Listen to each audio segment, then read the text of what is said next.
ஸ்தோத்திரம். கர்த்தருக்கு ஸ்தோத்திரம். கர்த்தருக்கு சோஸ்திரம். என்ன சிஸ்டர் எப்படி இருக்கீங்க? நல்லா நம்ம இருக்கோம். 2வது செஷனுக்கு வந்துட்டோம். ஆமென். இன்னைக்கு உங்ககிட்ட வந்து கேள்வி, இப்போ நடைமுறையில் வந்து நிறைய பேர் வந்து குடிப்பழக்கத்தில் இருக்காங்க. அதில் வந்து எப்படி விடுதலை பெற முடியும்?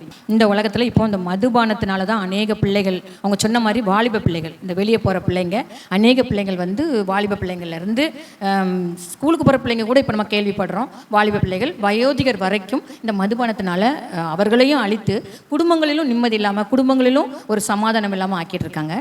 இது நல்ல ஒரு முக்கியமான ஒரு கொஸ்டின் இந்த காலகட்டத்திற்கு.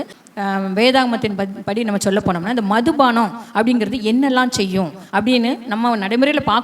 அது வேதாகம வசனத்திலே எழுதியிருக்கு. இப்போ நீங்கள் வாசிங்க, நீதிமொழிகள் 23ஆம் அதிகாரம் 29லேருந்து 35 வரைக்கும் வாசித்து பார்த்தீங்கன்னா தெரியும்.